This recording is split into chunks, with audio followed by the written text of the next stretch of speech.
Talking baseball, baseball and the O's. Oh,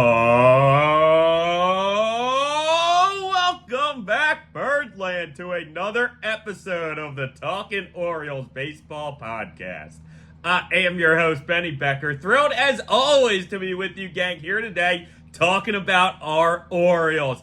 Absolutely great episode on our hands. But before we start, I just want to welcome all our new viewers. We've been getting more and more rolling in as we just recently launched our TikTok. It has the same name as our Instagram, at Talkin Orioles Baseball. So if you got us there, if you got us on Instagram, wherever you found us, gang, we're glad to have you, and welcome to the most passionate Orioles podcast out there. I am a lifelong die-hard Orioles fan, been through the dark ages, been through the bad teams, and stuck with them the whole way. I've waited my whole life for the window that we have in front of us. So welcome to the Talkin Orioles Baseball Podcast fandom, and we're glad to have you. One day, when we're a staple in Birdland, you're going to be telling people how you've been watching us since the beginning, all right? So a great episode, like I mentioned, on our hands. Going to recap the 4 games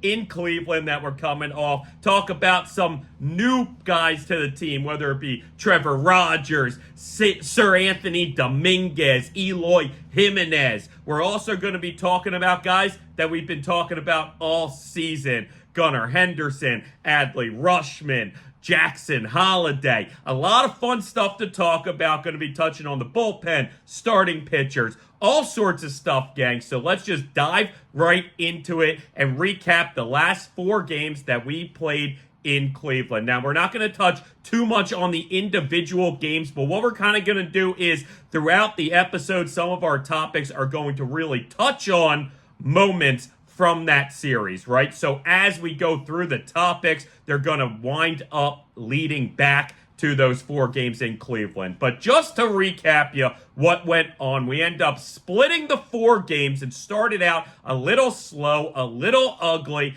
and not really very pretty baseball that we were playing those first 2 games, which has kind of been the MO of this team the past month, 2 months, and it's been frustrating to watch, right? It's something we've been talking about.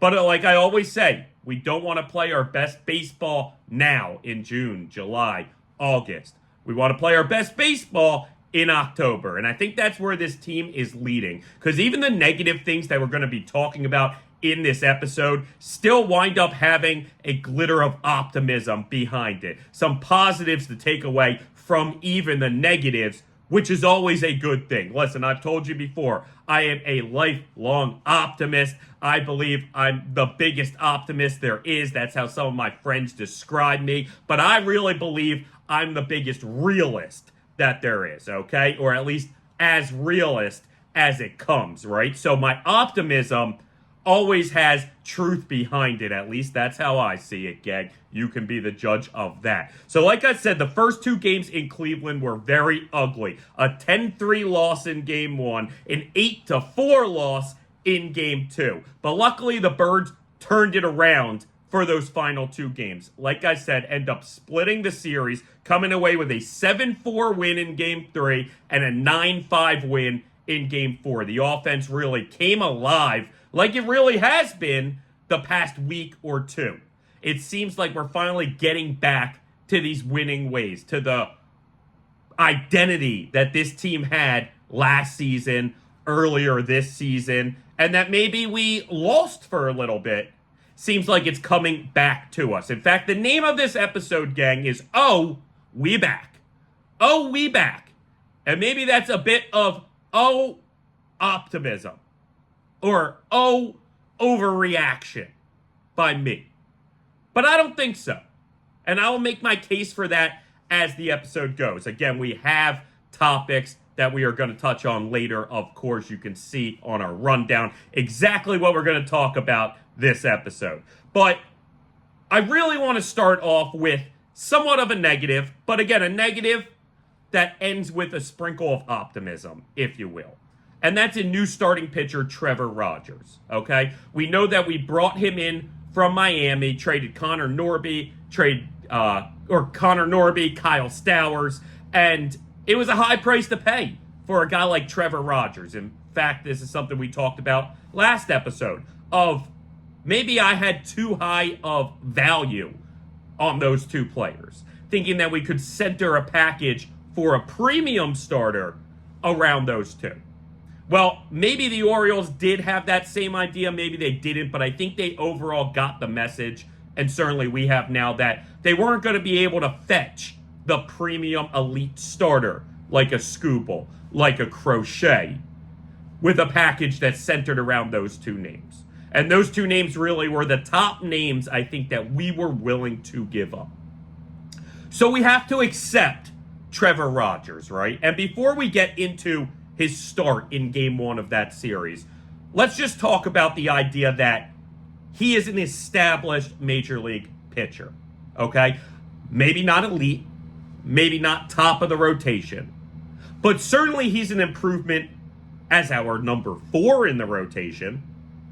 And frankly, that's something we needed, okay? So I think as Birdland, myself included, we need to get away from the idea of what the price was for Trevor Rogers moving forward. We need to put that in our rear view and never look at it again, sort of thing. At least not in the short term.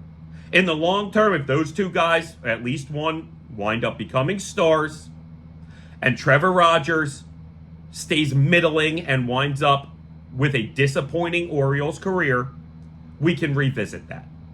We can talk about that move in the future, one way or the other. But for now, we need to let the price go. We need to forget about what we paid and understand that we did improve this team by making sure we have at least a 4 in the rotation that's a starter who should be in the majors, right? Don't have to deal with Cade Povich up there. Don't have to deal with Chase McDermott up there. Both those guys might be good and great in the years to come. But for this year, we couldn't rely on them being a consistent, reliable major league starter. A guy in arm who should be in a major league rotation. Trevor Rogers is at least that. We don't have to worry about Albert Suarez in this rotation anymore. We don't have to hold our breath when these guys' time comes around to pitch. Trevor Rogers, at the very least, is an average, dependable starter in the major leagues. It brings me back to a topic that I've been talking about since spring training. I don't need everybody to be a star. I don't need every starter to be a Cy Young candidate. I don't need every position player to be Gunnar Henderson. I don't. Sometimes I just need you to play your role.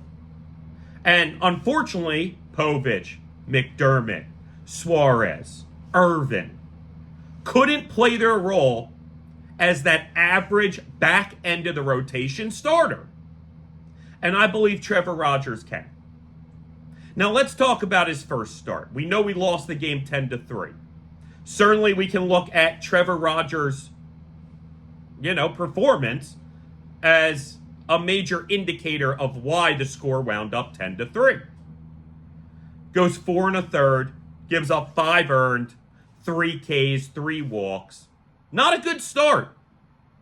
Definitely not the start you want from one of your big deadline bring-ins. But there's some reasonings behind this. And before we get to those reasonings, I just want to say how much I loved what I heard out of Trevor Rogers' mouth after the game. Taking accountability for not giving his team a real chance to win. Understanding he needs to do better. And not using the very tough circumstances we're about to talk about as an excuse or a reason as to why he didn't perform. So he understands he needs to be better. And I don't want him holding too much weight over a bad performance, but I love to see him take the accountability to come into this locker room and say, I need to be better than what I just did. They brought me in to be better than what I just did. And I truly believe we will see better than what he did in that Game 1 loss in Cleveland.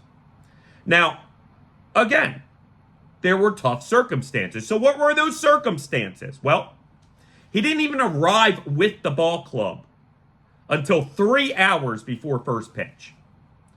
He hadn't met the teammates. He hadn't talked to the coaches. He was just showing up 3 hours before first pitch.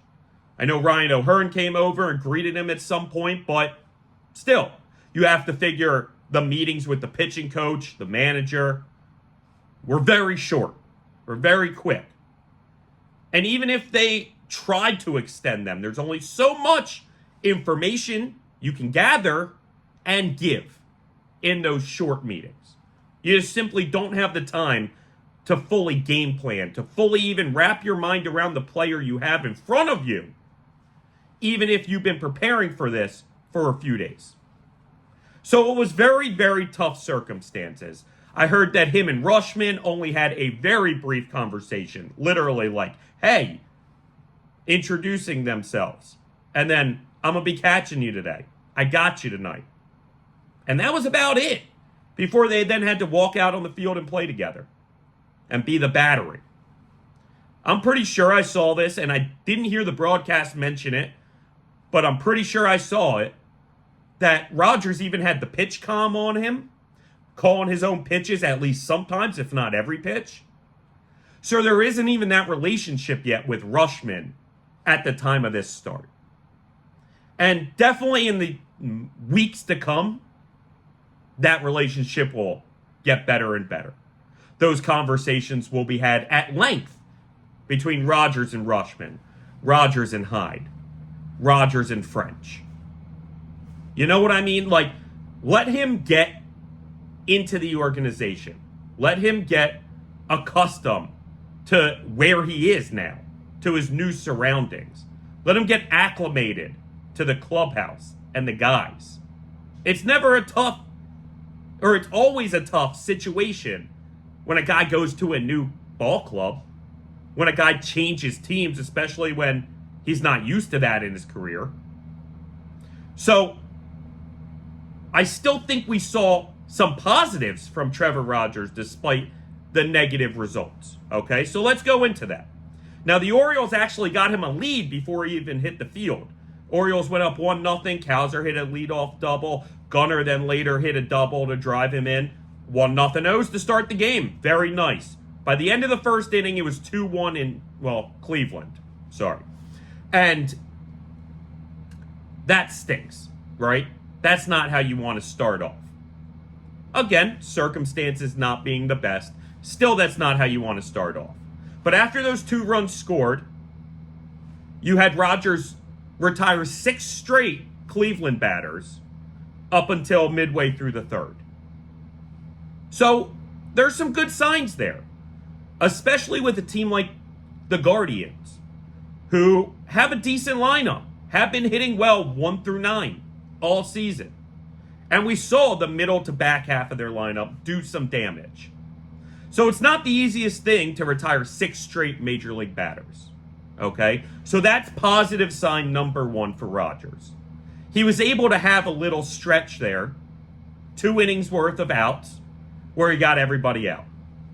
That's nice. He also wound up with 9 whiffs on the day. He had at least 1 whiff on all 4 of his pitches. And again, this is an Indians team, a Guardians team, that's been very good at making contact. Doesn't strike out much. Is tough 1 through 9. So it means something to have 9 whiffs in 4 1/3 innings. At least 1 on all 4 of your pitches. There's some positives there. Especially because when you look at some of the stats on Rogers, like the batting averages against on all of his pitches, I believe only 1 of his 4 pitches has a good batting average against. The other ones are all high 2s, into the 3s even. It's not what you want to see. But I think that he's shown that he has the swing and miss stuff. Okay? Might not blow you away with his speed, but he's got something deceptive about him. He has decent movement. And the Orioles have been very good in recent years about improving pitchers when it comes to that miss rate, that whiff rate, that lowering the batting average against on these pitches, finding out which pitches work and improving upon them and which don't, and maybe getting rid of them or all but eliminating them. So time will tell, again, once he has these meetings, once he has these bullpen sessions, once he's able to acclimate himself to the coaching staff and the coaching staff can acclimate themselves to him. And don't forget, Adley and James McCann is fantastic with working with this staff. So you have essentially player coaches at both catcher positions for these pitchers.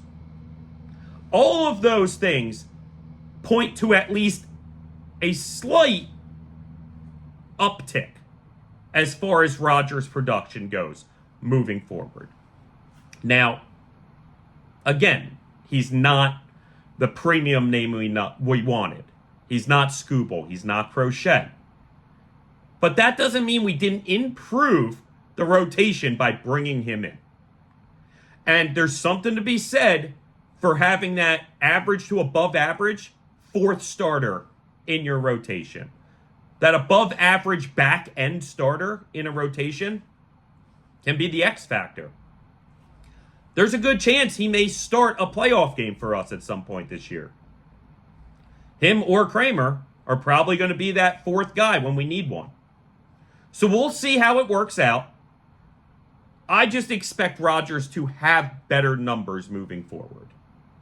And especially I expect him to be competitive and solid for us down the stretch. I don't necessarily need him to be the ace. We got Corbin Burns. We got Grayson Rodriguez. Heck, now we even have Zach Eflin, who we'll talk about soon. I expect decently good things from Trevor Rogers moving forward. And give him a little chance to acclimate himself to this club before we really start making a judgment of what we got in return. Don't forget, he was an all-star in 21, second in Rookie of the Year voting. He has that good potential in him. And we have a good track record for pulling that potential out and finding a way to see it on the ball field. I like Trevor Rogers, and I think, again, we saw good stuff between the 6 straight batters at one point getting out and the 9 whiffs overall on all 4 pitches to say, I think there's something here to be optimistic about. Again, a little sprinkle of optimism at the end there. Now, to go back to our last episode, we were talking about how Jordan Westburg was now out till, potentially all year. Hopefully we get him back at the end of the season, beginning of the playoffs. We know Jorge Mateo has been out for a little while now. And we talked about how this is the time to bring up Coby Mayo. Unfortunately, about the time we were going on air, the Orioles announced we're not bringing up Coby Mayo. And we're going with Livan Soto and Ramon Urias. And I expressed, disappointment in that. I thought it made no sense. And in fact, we had a TikTok video out there that got decent love where we talked about that and talked about how I don't see any reason why Coby Mayo's not in the majors today. Well, that took about 24 hours for the Orioles to come to that realization too, because the day after our episode, they decided to call up Coby Mayo to the big leagues.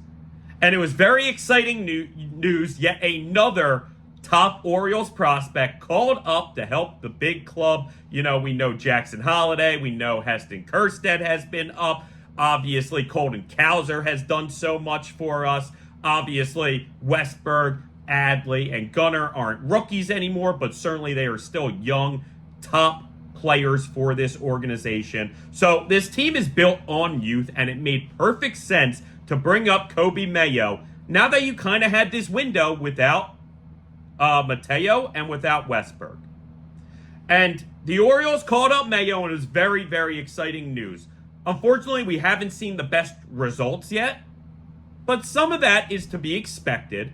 Takes all of these guys a little time to get acclimated to Major League pitching, right?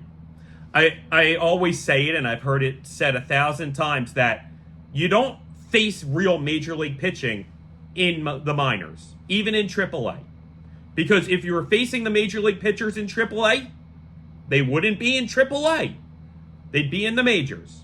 More often than not, these teams can find a way to bring up these top arms if they're a top arm. You know what I mean?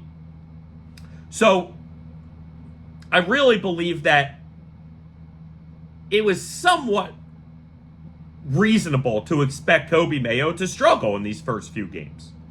Now, in his first game up, we saw some patience. Ended up drawing 2 walks. It was impressive. Even if he didn't get a hit, it was still an impressive first performance as far as patience at the plate for a rookie in his first game. Unfortunately, since then, and including that game, overall, he's 0 for 9 with 2 walks and 5 Ks. Not what you want to see. Now, in his second game, his first plate appearance of his second game, he hit a rocket out to left. It ended up being a line out, got caught. But he hit it 102 miles an hour, 305 feet to left.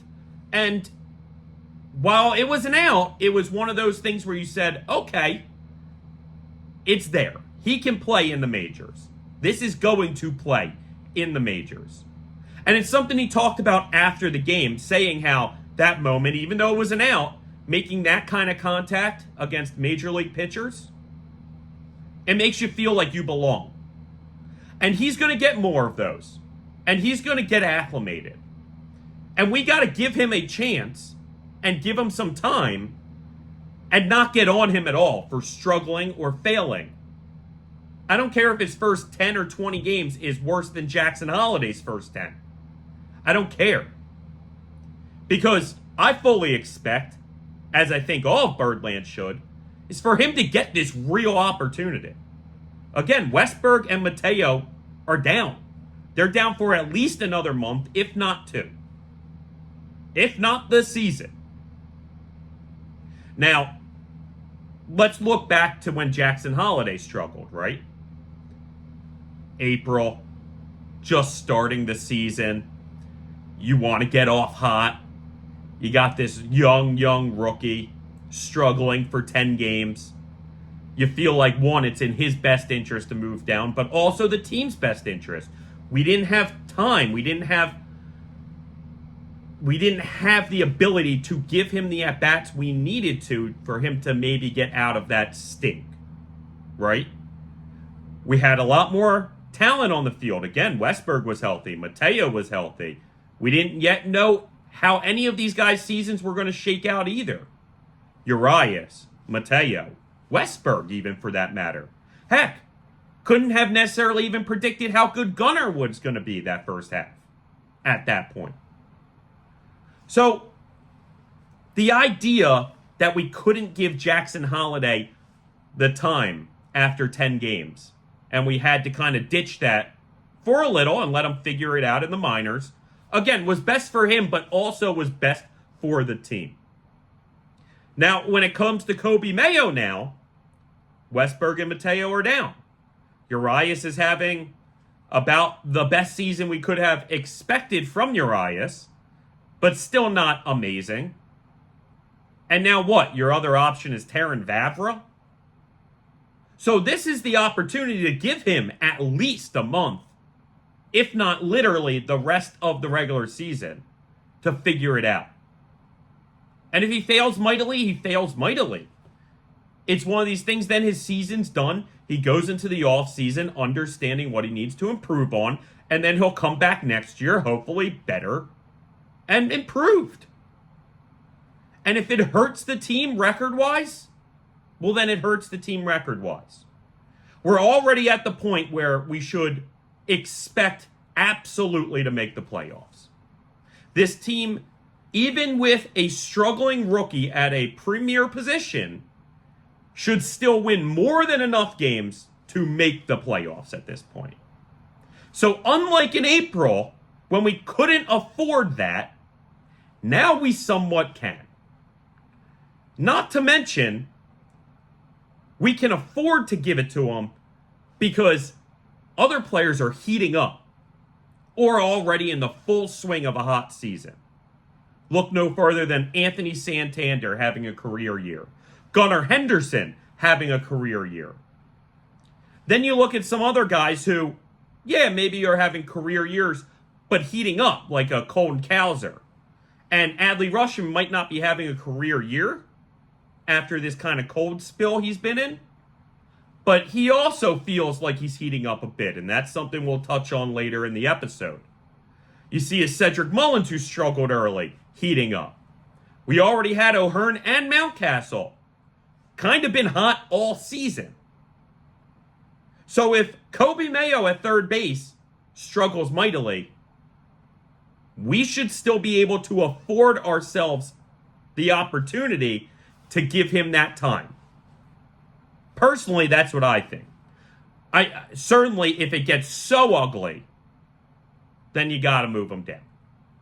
And I hope this is all null and void by the end of this Toronto series coming up. I really do. I think at least one of these games, Coby Mayo has a breakout game in Canada. So expect that. Maybe 2 for 3 with a dinger and a walk. Something along those lines. 2 double game. Something like that. That's what I'm hoping for, obviously. But I also expect that. But I could see the other games in Toronto still being a bit of a struggle. It's going to take some time. But now with Jackson Holliday heating up as well, there isn't really the weak point in the offense other than that. And frankly, if you pull him and put in JimenYES or even Vavra, well, that's still going to be somewhat of a weak point, gang. Right? So I'd rather have the weak point be this unbelievably talented prospect with unbelievable power that's just trying to figure it out than guys like Vavra and JimenYES that I already know what I'm getting. And it's probably disappointment at the end of the day. They might give me some hopeful moments, but overall, in those spots that I really need them, I'm not going to be able to count on them. That's at least my viewpoint. So give Coby Mayo his fair shot. Give him at least a week or 2 before there's any rumblings of moving him back down.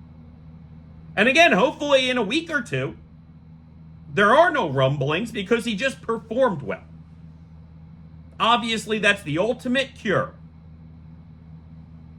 Stinks seeing these guys come up and not succeed instantly, but it's certainly not surprising either. Give him some time. He's shown some good patience. And frankly, he's had some bad calls at the plate too. That's for sure. Like all these Orioles had. Felt like throughout the entire Cleveland series. So let him get up to Canada. Start figuring it out. I feel like that's a great stadium, a great ballpark for him to go succeed in. We saw that Connor Norby had his first call up in Toronto and had a home run. We've seen guys like Ryan Mountcastle get very hot there. Just these Orioles in general seem to hit very well in Toronto. Let's hope Coby Mayo is just the next in line to be that guy.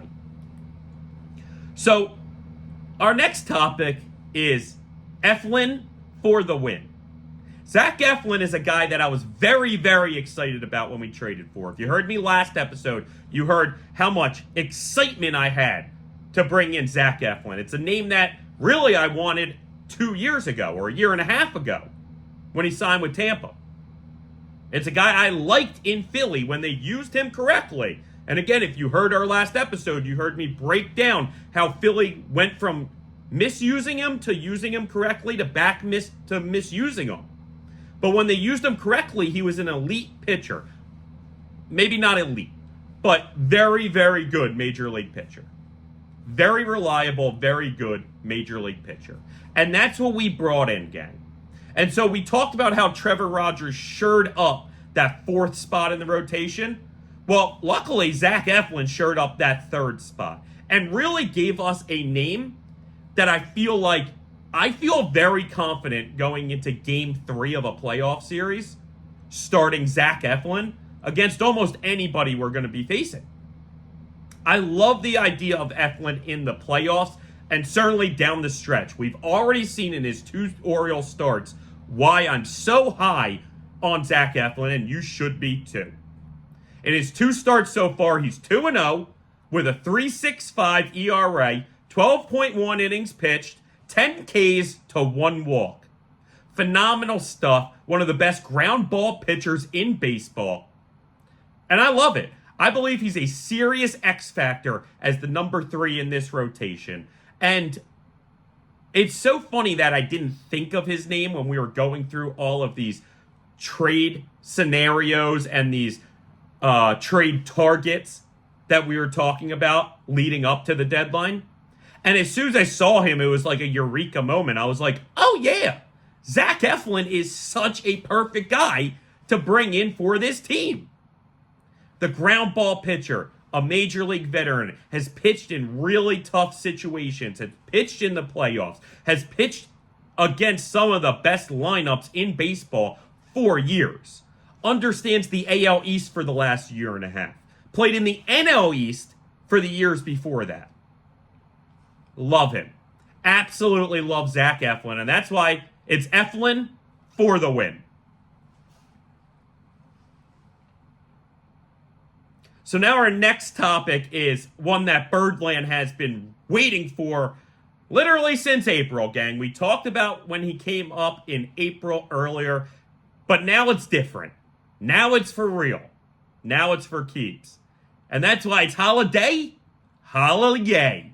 I absolutely love what I've been seeing from Jackson Holliday, gang. Unbelievable stuff. Since he's got called up, I believe 5 games, he's 7 for 18, a batting average of 389, 2 dingers. We know he had the grand slam for his first one on Utah Street. 7 RBIs in those 5 games. He looks the part. He's a special, special talent. I was comparing him recently to Bobby Witt Jr., and that's insane off of the month Bobby Witt just had, to even be more convinced that we're essentially seeing a somehow younger Bobby Witt Jr. Now, maybe Bobby Witt Jr., you know what I mean? Like, the idea of maybe not as good, Bobby Witt Jr. light. Maybe he won't get as good. But still, we're talking about a guy who can absolutely bat over 300, absolutely provide 15 to 20 dingers, and has already shown the ability to steal, even if he doesn't have a steal yet on the season. Okay? I know he got picked off the other night, but he also basically had a stolen base in the books with if Colin Cowser doesn't foul it off on a different at-bat. So we see the speed is there. This is absolutely a 20-20 guy. Possible 30-30 guy. Heck, I could see it going up to 40-40 or even 50-50 eventually in his career. Keeping a 300 average. That's how special Jackson Holliday is. And what's even more special is it seems like every time he's made contact, it's been over 100 miles an hour. You know, this is something we saw from Gunnar Henderson, who we're going to talk about next, where it seems like, again, every time they make contact, this ball is rocketed off the bat. And yeah, maybe sometimes it's an out. Maybe the guy tracks it down. Maybe it's right at the infielder.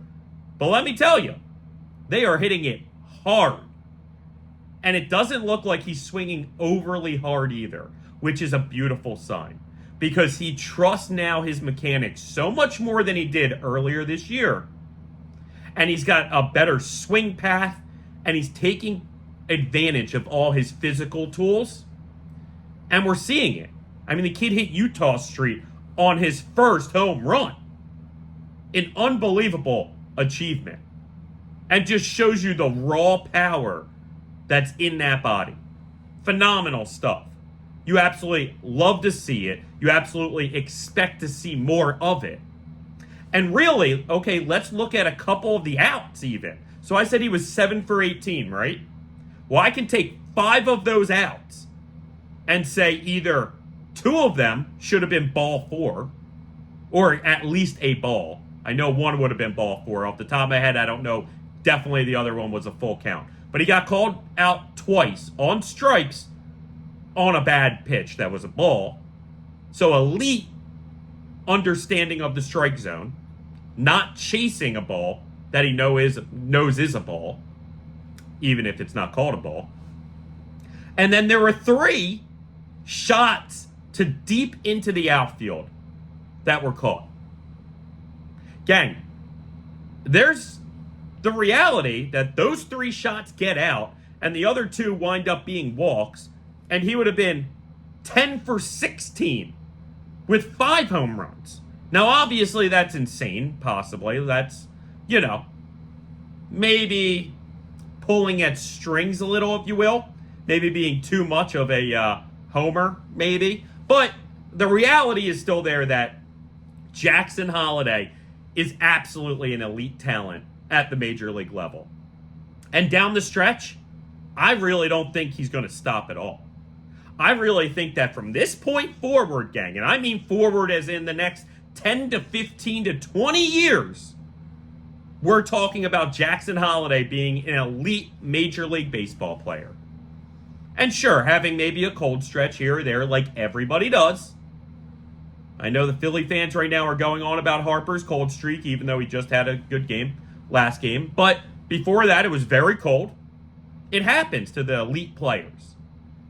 I'm telling you, Jackson Holliday, we already put April in our rearview mirror. I was telling everyone by April next year, nobody would remember it.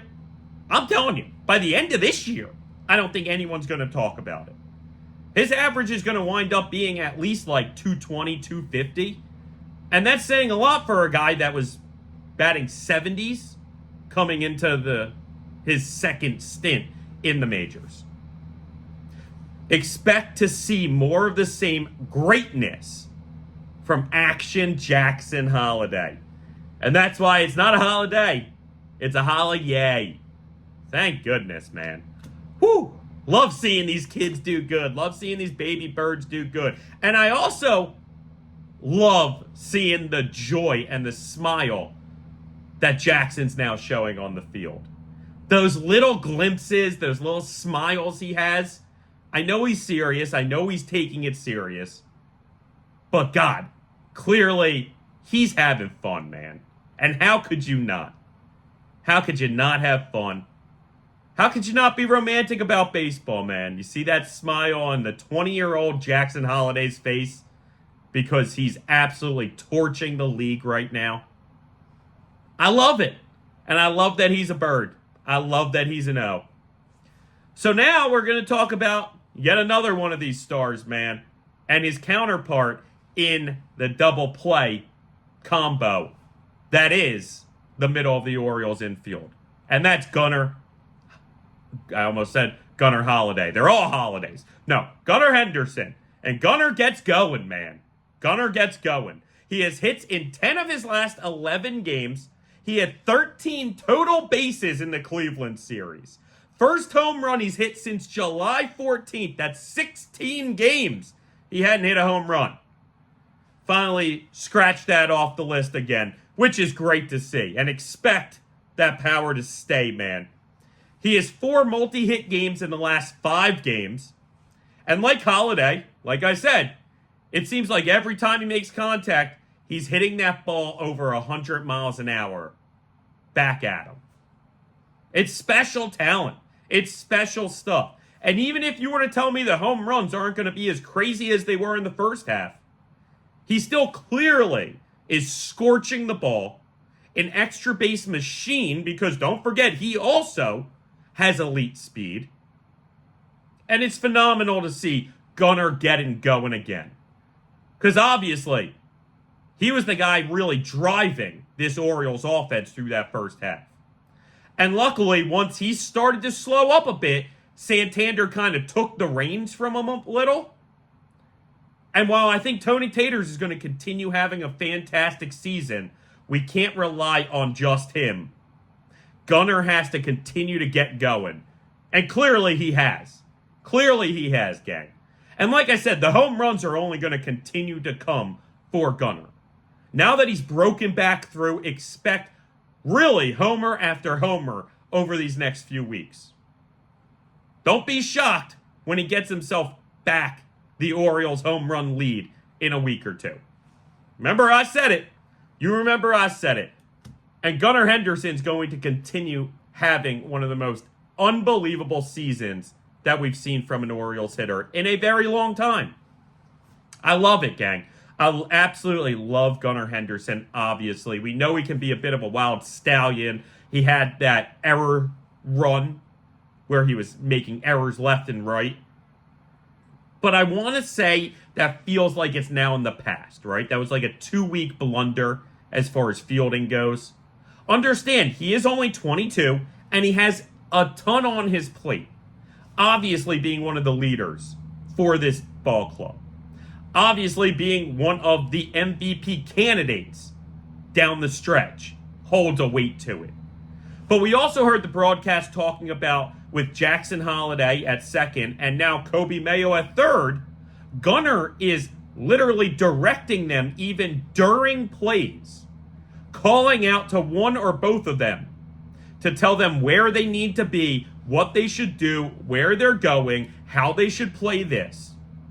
And it's great to have, because Coby Mayo defensively is okay at this point, improving, but certainly not elite, certainly not sound. And while he's played a lot of third base in the minors, naturally is probably feeling a little uneasy at third in the majors. It's a very tough position to play. Meanwhile, Jackson Holliday is trying to still adjust to the position move from short to second. We know that he's been doing it all season in the minors, but ultimately it's still something that mentally you might not know exactly where to be, when to be there, at what times you need to be here or there or where you're going. And it's nice to have Gunnar Henderson, even at his young age, being able to command that infield and telling these guys where they need to be set up, where they need to be playing, where they need to be going. You love seeing it. Gunnar is absolutely a young leader on this team. And we got a bunch of them. But it's great to see, especially now with the inexperience on both sides of Gunnar for second and third. So now, talking about a new guy to the team, and a guy I was curious about the move, but very optimistic about the move. If you go back to last episode, I was talking up Eloy Jimenez big time as a kind of special bring-in potentially. I said it had Nelson Cruz vibes. I said it had Anthony Santander vibes, adding him to the lineup. And it seems to be coming to fruition. So that's why he's Eloy JimenYES. So far, Eloy is 5 for 9 with a double, 2 RBIs. Listen, anytime you go 5 for 9, I don't need you to be hitting dingers and I don't need you to be hitting doubles. There's going to be a singles hitter, but hit 5 for 9. Bring it in. I'm all here for that. But he does have power. And he has extra base power despite not very good speed. Eloy Jimenez will absolutely start producing home runs for this team shortly. And I hope he can keep this vibe going. He seems rejuvenated by going from the misery of what the White Sox is, now 20 straight losses, tying the 1988 Orioles for the second longest losing streak in baseball, I think. If they lose one more, I believe. Listen, that has to be tough to go to the ballpark. And we know he's had injury problems throughout his past, so that even has to be tougher. You get injured, you rehab, you have to do all this work behind the scenes, not playing baseball, working so hard to get back, and then you get back and that's the team around you. And yeah, maybe you weren't contributing much either, but it's tough to go to the ballpark every day with that mentality. It's a lot funner, and that's what Eloy has been talking about, coming and playing for this good of a baseball team, seeing the talent on this team. It reignites that passion for you, reignites that fire in you. And I think we're going to see maybe the best Eloy Jimenez has ever been. To the point that I'm starting to convince myself, if he does have a good run the rest of this year, I think the Orioles need to pick up that option, $16.5 million for next year. And I'm starting to think it could happen even after just a couple games, gang. Last episode I told you, it's very hard for me to see a reality where they pick it up. Just a few days later, and I've almost completely switched. Remember, he is only 27 years old. I know the injury history, but at only $16.5 million, if we can get, let's say, Nelson Cruz-like potential and production out of him the next year and 2 months, like, you're telling me that's not worth $16.5 million? Look at what the free agents this year are going to be getting. I understand he's a defensive liability and really is a mainstay at DH. I get that. But again, if he is capable of having a Nelson Cruz kind of season and shows us that the rest of this way, we don't have a lot of payroll, guys. Even still, we don't have a lot of payroll. And we're going to be getting some guys with payroll off our books this upcoming year, most likely. John Means, Cole Irvin, another name or two, I'm sure. They're like, we have owners that are now willing to spend. That's one of the reasons why we were able to bring in Eloy Jimenez. So it goes without saying that it certainly makes sense to bring back Eloy Jimenez next year if this run is successful. And I believe it's going to be extremely successful. I really do. I love the bring-in of Eloy Jimenez. I think it adds just another layer to this lineup. Having another veteran power hitter like Anthony Santander, I'm telling you, by the end of the season, Eloy Jimenez could be one of the most consistently tough hitters in this Orioles lineup. Look at me crazy now if you want.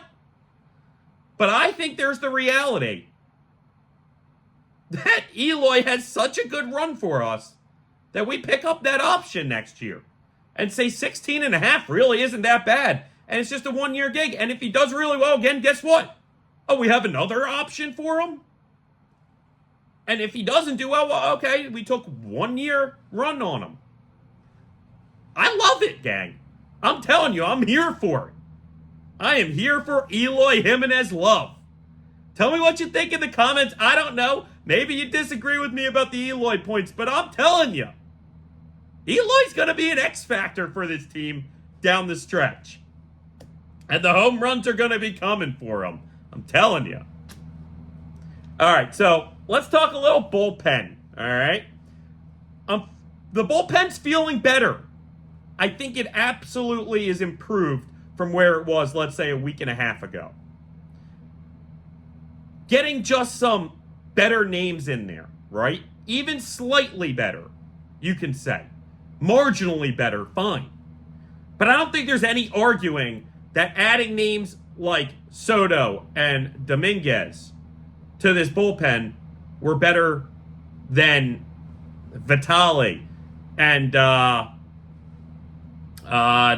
there was another one, Crook, and whoever else you want to name, right? There's another Italian last name I'm forgetting right now. Neither here or there. I'm sure y'all know it. And are screaming it out at the screen. But that's fine. That's fine. I'll remember it as soon as I wrap up. Neither here or there. I know we still have the same Craig Kimbrell problem. We do. We didn't replace Kimbrell as the closer like I wanted to, like a lot of you wanted to. It's funny, I was just in talks on one of our last YouTube videos with one of you listeners about how, Craig Kimbrell, like, it's going to be an issue. And I can't help but agree with you. We've talked that before. But again, I have a glimmer of hope at the idea that Craig Kimbrell is an all-time closer and deserves to have this moment of victory on the mound in the World Series for the Orioles. And that's a lasting picture for Birdland forever. I just got a glimmer of hope about that. But let's go past Craig Kimbrel, right? We're not here to talk Craig Kimbrel, who honestly hasn't even had a save situation, I can't even tell you in how long. Hasn't seen a game in a little bit. I'm starting to wonder if Brandon Hyde starting to have second guesses about who his closer is. And maybe giving some other guys like Cano and JimenYES maybe a chance at that closer role. And I'm not going to sit here and tell you I love it. I'm not. But I don't necessarily hate the idea of opening the door to either a committee or to find the guy that works. And maybe it is one of those two I just mentioned. Maybe it's not. Maybe it's a guy that was just in our rotation. Maybe it's a guy in Albert Suarez, who, again, was always better for this team as a bullpen piece than a rotation piece. Okay? It's something I've been saying for months now. And look back no farther than his 10 appearances in May from the bullpen, where he put up an ERA of 0.9. Albert Suarez, his heartbeat doesn't seem to increase. The moment doesn't seem to be too big for him. And that's why I kind of like the idea of Albert Suarez potentially being our closer if we're replacing Kimbrel. I know people might look at me like I'm crazy right now. Give it another month, and if we start going by committee, I think we're going to see that Suarez, if he gets those chances, could be very consistent in that role. And who knows? Who knows what can happen? We'll see. I ultimately think that Hyde and French go back to using Craig Kimbrel in that closer spot and hope that he turns it back around. And I expect him to turn it back around. I'm just hoping that it doesn't fall out from under him again, because time-wise, odds are that would mean that it's happening in the playoffs. And that would probably mean the death of this season for us. So we'll see about that. But again, I don't want to harp on Craig Kimbrel right now. I want to talk about some of the other names, like Gregory Soto, who's the lefty we brought in from Philly. And we saw the bad in his first appearance, giving up 4 runs, only getting an out. But we also saw the good, giving up no runs through an inning in his next appearance. Now, I think Gregory Soto, that's the kind of inconsistent player he is, and that's why Philly gave up on him. We know he's a very live arm. We know he can throw really hard. Sometimes he's a little inconsistent. He's a little wild. Not necessarily sure if he's going to be able to handle those high leverage situations, but also very sure that he's going to be an improvement over the guys that we had in his place, right? He's going to be an improvement over what we had before. And that's why I'm saying the bullpen is absolutely even slightly better than it was. But now look at some guys that have really done great things recently. Sir Anthony Dominguez, since coming here, again, can be inconsistent, can be a little up and down, but we've seen great things from Sir Anthony so far. Through his 5 Oriole innings, he's only given up 1 earned run, 6 Ks to 1 walk. He's been a very consistent arm for us, and I wouldn't be shocked if Hyder tries to put him in the closer role at some point, really moving forward, if he doesn't feel great about Kimbrel anymore. I do know that from watching Sir Anthony, I'm not positive that that would necessarily work out great for us. Because I do think that sometimes the moment gets a little too big for him, gets a little too wild, and he loses that consistency that we've seen so far. Keep him in the 7th, 8th inning, and I think it's a safe bet for positive results more often than not. Start trying to throw him in the closer role, maybe it starts getting a little ugly. Now a name that we haven't talked about for this bullpen, but has been up with the O since July 11th and has shown great stuff. And that's Burch Smith, another former Marlin. And he made his O's debut on July 11th, has pitched 9 games for this team, 10 innings total, an ERA of 1.8, a whip of 0.8, 12 Ks to only 2 walks. Birch Smith has quietly become a very consistent, reliable reliever for this club in a spot where they really needed somebody to step up. And it kind of looks like Mike Elias in this front office has found gold yet again, as they just basically found this guy off the trash pile, off the heap, and is out of nowhere become a very reliable closer for them. So I'm liking Birch Smith. Again, especially in the middle of the games, you throw him in the 7th inning. I love that spot. I've been loving what we've been seeing from this bullpen since the trade deadline. And certainly it'll have some ups and downs. But we didn't even talk Ynier Cano. We didn't even talk Cionel Perez. Those are really 2 of our best closers for the last year or 2. Our most reliable guys. So that's just how many quality arms now we have in this bullpen. And it's really become more reliable and more surefire since the trade deadline. And I love seeing it. So now our next topic, it was supposed to be a topic, but now it's kind of gotten changed to the other way, right? And it was going to be Adley Slumpman. But now it's Adley Slumpman no more.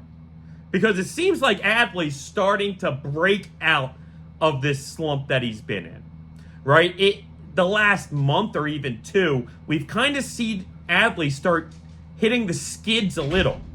And I've never been too worried about him moving forward. I've never obviously been worried about him long term. But guys have these tough runs.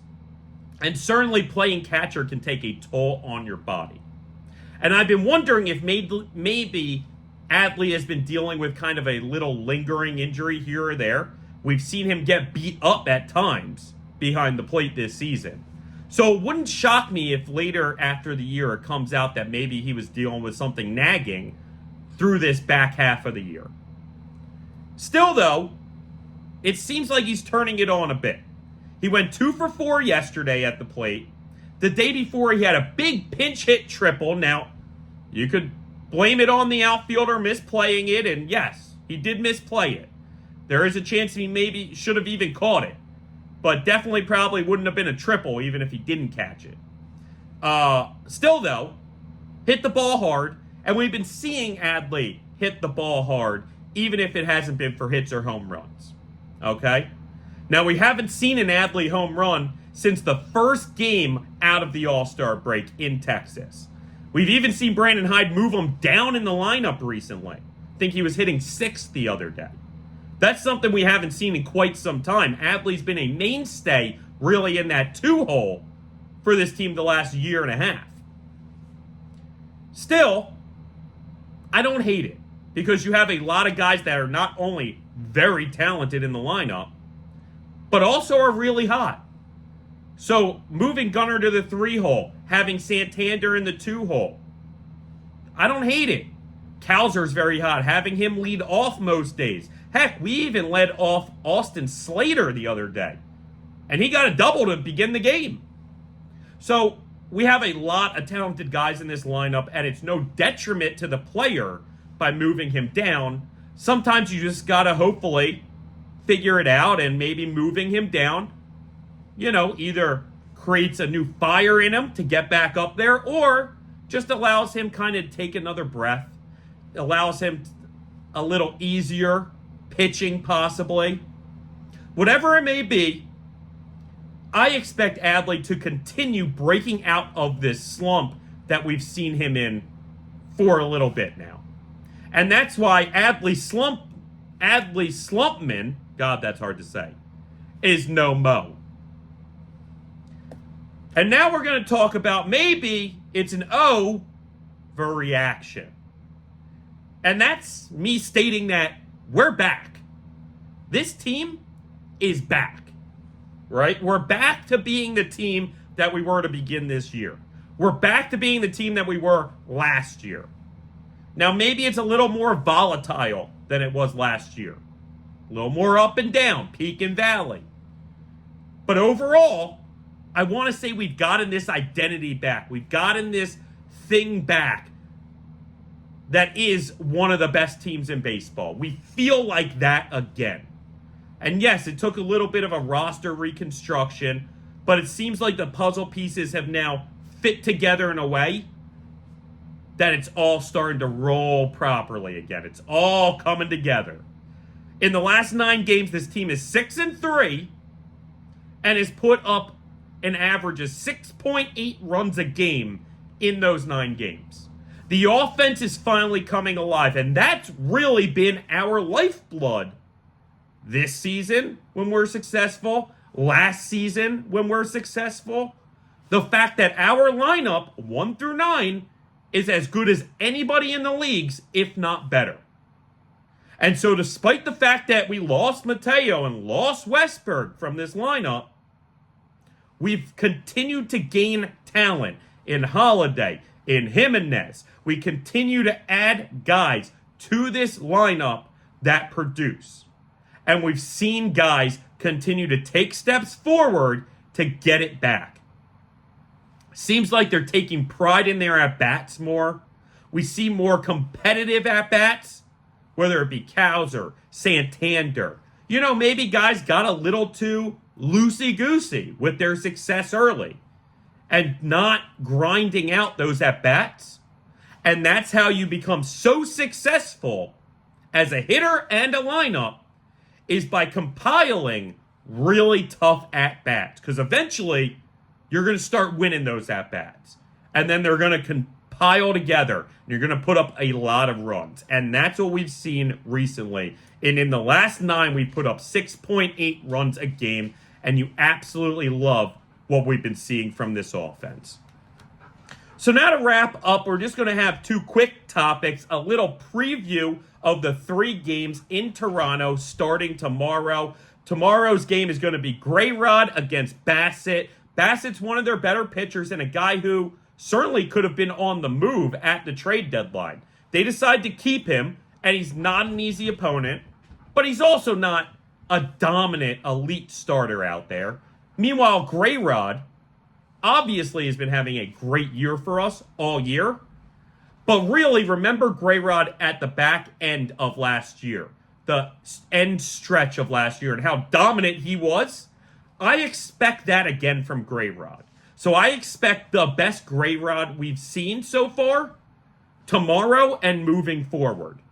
So I love our chances to come right out of the gate, take in the momentum from the 2 wins to end the Cleveland series right into Toronto. And don't forget, we mash in Toronto, gang. If we've been averaging 6.8 runs a game the last 9 games, and now we're headed to Toronto, there's a very good chance if we continue with that 6.8 runs a game, we take all 3 of these games. Hopefully it starts, though, with Game 1, with Grayrod coming out and throwing a gem.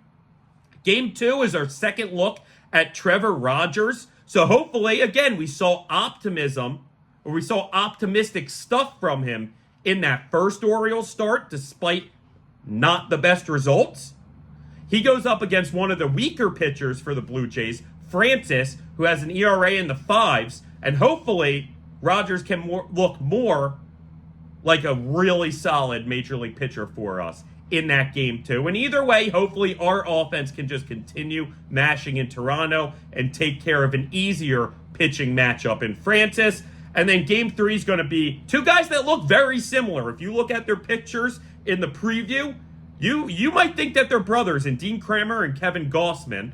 And listen, we know Gossman is good. We know Gossman's really good. Isn't having his best season. And don't forget, Toronto just kind of sold. Not everybody by any means, but they're certainly not as dangerous of a team as they were a week or 2 ago. So they're a team that is certainly moving down the standings, right? Last in the AL East, I believe, 14 games back of us right now in the standings. Definitely the only team right now under 500 in the AL East are these Blue Jays. It's a team whose number we've had the past few years when they were a better team. And I don't see the Orioles overlooking a mediocre opponent at this point in the year.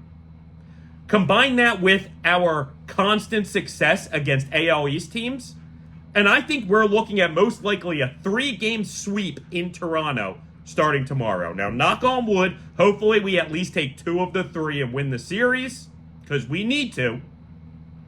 But I'd be a little disappointed if we don't even sweep in Toronto. I heard it. You heard it here first.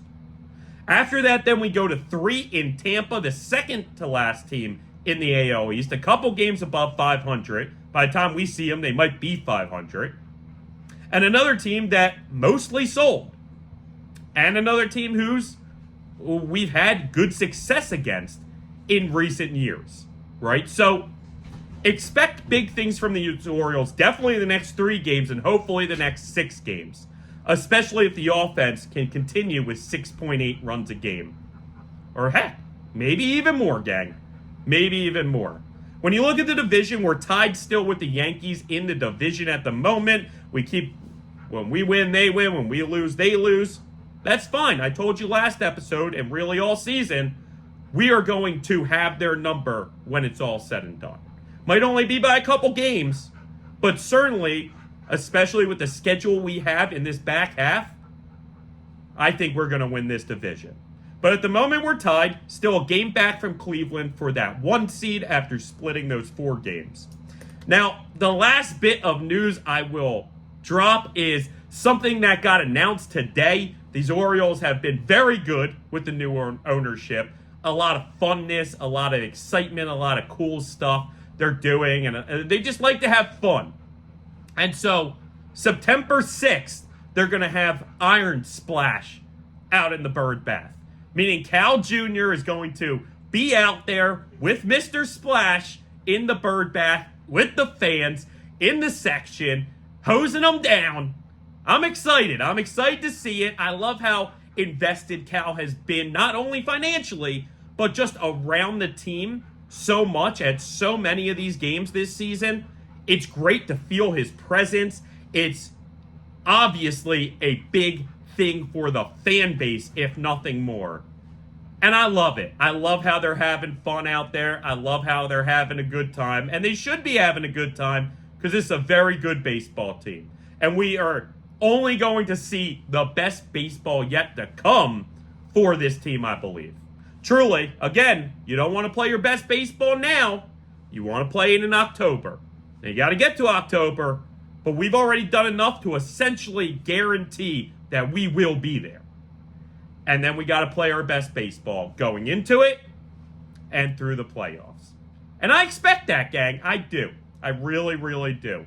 So a lot of great stuff coming here at Talkin Orioles Baseball Podcast. I really appreciate our new viewers, but certainly appreciate our day 1 viewers. And you guys are all catching it at the very inception. A lot of great stuff to come, whether it's guests associated with the organization, broadcasters, beat writers, former or current players, whatever it may be, whoever it may be, we are going to continue bringing you the best and most passionate Baltimore Orioles podcast out there. So without further ado, gang, I'm going to wrap it up for everybody here at Talkin Orioles Baseball. Thank you for viewing. Thank you for listening.